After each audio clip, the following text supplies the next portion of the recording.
DRS news में आपका स्वागत है। पेश है आज की टॉप 25 खबरें। नमस्ते दोस्तों, DRS न्यूज की खास बुलेटिन में आपका स्वागत है। आज 22 मार्च 2026 की सुबह जब सूरज अपनी पहली किरणें बिखेरेगा तो प्रकृति के साथ एक दो बड़े संदेश लेकर आएगी। एक तरफ आध्यात्मिक शक्ति है तो दूसरी तरफ जीवन का आधार पानी है। आज चैत्र नवरात्रि का चौथा दिन है। आज हम पूजेंगे माँ कुंमांडा को। माना जाता है कि जब चारों ओर अंधेरा था तब माँ ने अपनी हल्की मुस्कान से ब्रह्मांड की रचना की थी।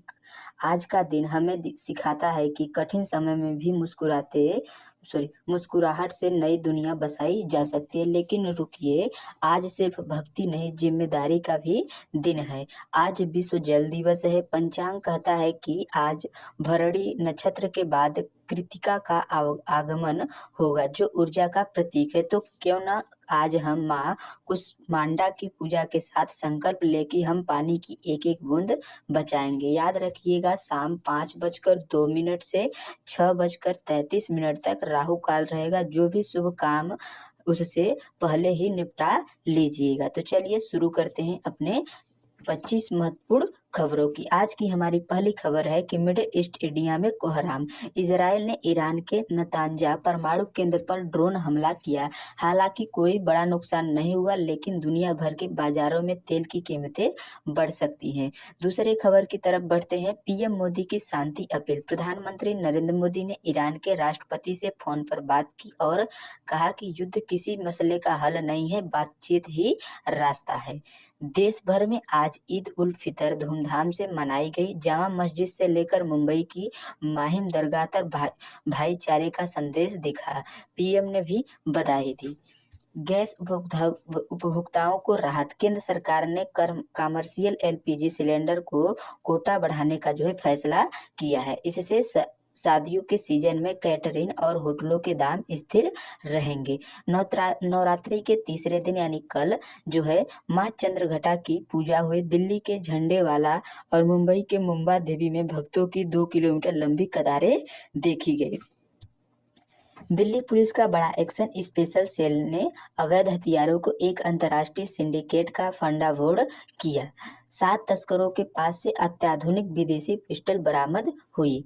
तीसरे खबर की तरफ बढ़ते हैं। सिक्किम में कुदरत का कहर। नॉर्थ सिक्किम में भारी हिमस्खलन की चेतावनी जारी हुई। BRO ने पर्यटकों को ऊंचे इलाकों में न जाने की सलाह दी है। जल शक्ति मिशन। विश्व जल दिवस की पूर्व संध्या पर सरकार ने हर घर जल योजना का नारा डेटा जारी किया, जिसमें 90% ग्रामीण घरों तक पानी पहुंचने का दावा है। 9वें खबर की तरफ बढ़ते हैं। तो भारत चीन उड़ाने। करीब 9 साल बाद एयर चाइना ने बीजिंग और दिल्ली के बीच सीधी फ्लाइट सेवा बहाल करने का ऐलान किया है, जिससे बिजनेस टूरिज्म बढ़ेगा। 10वें खबर की तरफ बढ़ते हैं। केरल चुनाव की हलचल। बीजेपी ने केरल विधानसभा चुनाव के लिए अपने स्टार कैंपेनर्स की लिस्ट जारी की है। इसमें कई फिल्मी सितारों और पूर्व खिलाड़ियों के नाम शामिल है। अगले खबर की तरफ बढ़ते हैं। IPL update. KKR के कप्तान श्रेयस अय्यर ने अपने फिटनेस पर बड़ा बयान दिया है। उन्होंने कहा कि वह पूरी तरह से दर्द मुक्त है और मैदान पर जलवा दिखाने को तैयार है। अगली खबर की तरफ बढ़ते हैं। हिमाचल प्रदेश बजट फैसला। सुक्खू सरकार ने वित्तीय संकट को देखते हुए विधायक क्षेत्र विकास निधि पर फिलहाल रोक लगा दी है, ताकि जरूरत योजनाओं के लिए फंड बना रहे। अगली खबर की तरफ बढ़ते हैं। टाटा ने नई इलेक्ट्रॉनिक कार। टाटा मोटर्स ने अपनी सबसे पॉपुलर SUV हैरियर का इलेक्ट्रॉनिक वर्जन अनवील किया है। यह कार एक बार चार्ज करने पर 500 किलोमीटर से ज्यादा चलेगी। अगली खबर गौरक्षा पर बवाल। प्रयागराज के माघ मेले में संतों ने गौरक्षा को लेकर बड़ा आंदोलन शुरू करने की चेतावनी दी है। सरकार को इसे राष्ट्रमाता घोषित करने की मांग है। अगली खबर दिल्ली की राजनीति। दिल्ली की नई मुख्यमंत्री रेखा गुप्ता ने आज PM मोदी से मुलाकात की। सूत्रों से मुताबिक दिल्ली के रुके हुए फंड्स को लेकर चर्चा हुई है। अगली खबर मौसम विभाग की चेतावनी। उत्तर भारत के कई राज्यों में अचानक मौसम बदला। अगले 24 घंटे में पंजाब, हरियाणा और राजस्थान में हल्की बारिश और ओले गिर सकते हैं। अगली खबर वेयर हाउसिंग सेक्टर में उछाल, भारत दुनिया का नया लॉजिस्टिक हब बन रहा है। देश के प्रमुख 8 शहरों में गोदामों की क्षमता रिकॉर्ड पर स्तर पहुंच गई है। अगला खबर, केकेआर को झटका, कोलकाता नाइट राइडर्स में तेज गेंदबाज आकाशदीप चोट के कारण पूरे आईपीएल सीजन से बाहर हो गए हैं। टीम अब रिप्लेसमेंट की तलाश में है। अगली खबर नवरोज जश्न का है। पारसी समुदाय आज अपना नया साल नवरोज मना रहा है। पीएम मोदी ने पारसी भाई बहनों को सुख और समृद्धि की शुभकामनाएं भेजी। यूपी में मेट्रो का विस्तार, आगरा मेट्रो के दूसरे चरण का काम युद्ध स्तर पर शुरू हो गया है।